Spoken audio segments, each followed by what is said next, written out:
Ao pequeno rebanho. Caros irmãos, em 26 de janeiro de 1850, o Senhor me deu uma visão que vou relatar. Vi que alguns entre o povo de Deus são obtusos e sonolentos e meio despertos, sem compreenderem o tempo em que vivemos, que o homem com a vassoura entrou e que alguns estão em perigo de serem varridos.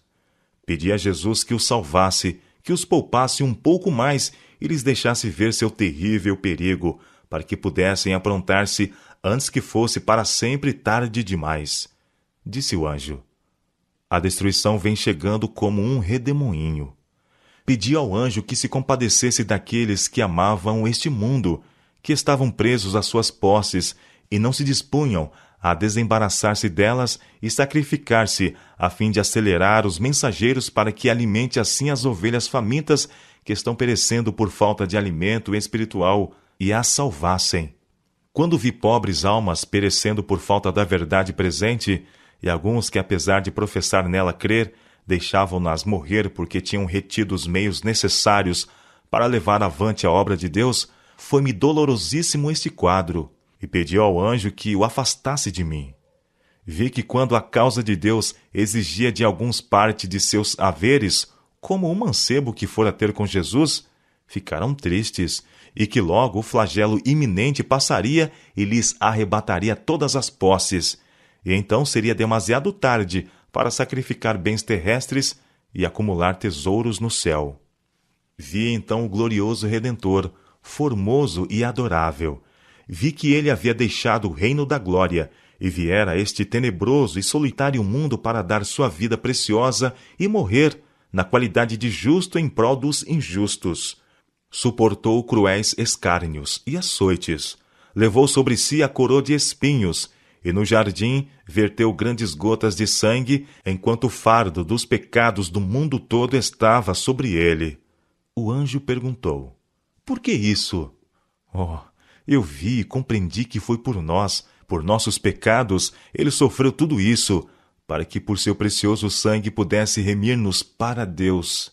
Foram-me então de novo apresentados aqueles que não se dispunham a sacrificar bens deste mundo, a fim de salvar as almas que pereciam, enviando-se-lhes a verdade, enquanto Jesus permanece diante do Pai, alegando por eles seu sangue, sofrimento e morte, e enquanto os mensageiros de Deus estão esperando, pronto para levar-lhes a verdade salvadora, para que possam ser selados com o selo do Deus vivo.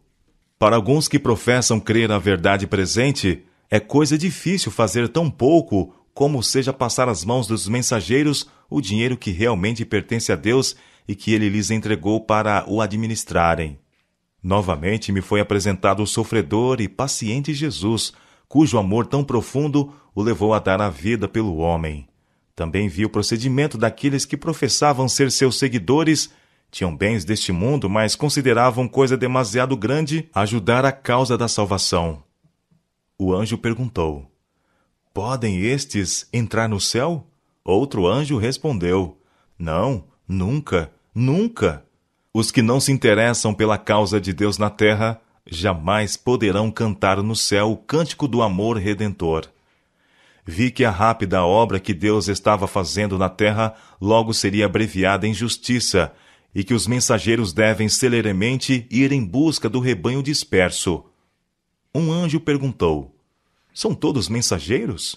Outro respondeu: não, os mensageiros de Deus têm uma mensagem. Vi que a causa de Deus tinha sido prejudicada e desonrada por alguns que viajavam sem ter uma mensagem de Deus. Estes terão de dar contas a Deus por todo o dinheiro utilizado em viagens a lugares aonde não era seu dever ir, pois esse dinheiro podia ter sido despendido na causa de Deus, e por falta do alimento espiritual que lhes podia ter sido provido pelos mensageiros de Deus, chamados e escolhidos, caso tivessem eles tido os recursos, almas têm definhado e morrido. Vi que os que têm forças para trabalhar com as próprias mãos e ajudar assim a causa eram tão responsáveis por sua força como os outros o eram por sua propriedade. Começou a forte sacudidura e continuará, e todos os que não estiverem dispostos a assumir uma posição ousada e tenaz em prol da verdade e a sacrificar-se por Deus e por sua causa serão joeirados.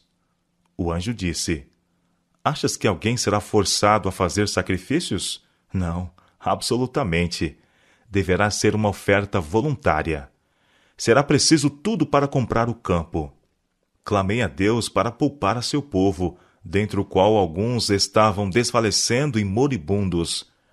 Vi então que os juízos do Todo-Poderoso estavam para vir rapidamente, e roguei ao anjo que falasse ao povo em sua linguagem.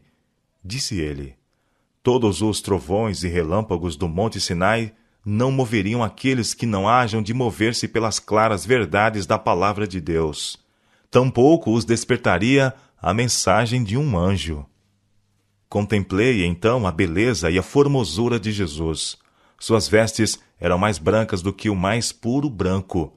Nenhuma linguagem pode descrever-lhe a glória e exaltada formosura. Todos quantos guardarem os mandamentos de Deus entrarão na cidade pelas portas, e terão direito à árvore da vida, e sempre estarão na presença de Jesus, cujo semblante resplandece mais do que o sol ao meio-dia. Foi-me chamada a atenção para Adão e Eva, no Éden. Participaram da árvore proibida e foram expulsos do jardim. E então foi colocada a espada inflamada em redor da árvore da vida, para que não participassem de seu fruto e fossem pecadores imortais. A árvore da vida destinava-se a perpetuar a imortalidade. Ouvi um anjo perguntar: Quem da família de Adão passou pela espada inflamada e participou da árvore da vida? Ouvi outro anjo responder: Ninguém da família de Adão passou pela espada inflamada e participou daquela árvore. Não há, portanto, nenhum pecador imortal. A alma que pecar morrerá morte eterna, morte esta que durará sempre, de que não haverá esperança de ressurreição, e então a ira de Deus se aplacará. Os santos descansarão na cidade santa, e reinarão como reis e sacerdotes durante 1000 anos. Então Jesus descerá com os santos sobre o Monte das Oliveiras, que se partira ao meio, e se transformara numa grande planície, para nela se estabelecer o paraíso divino. O resto da terra não será purificada antes do final dos 1000 anos, ocasião em que os ímpios, mortos, ressuscitarão e se reunirão em torno da cidade. Os pés dos ímpios nunca profanarão a terra renovada. Deus descerá fogo do céu e os devorará, queimá-los-á, sem lhes deixar raiz nem ramo. Satanás é a raiz, e seus filhos são os ramos. O mesmo fogo que devorar os ímpios purificará a terra.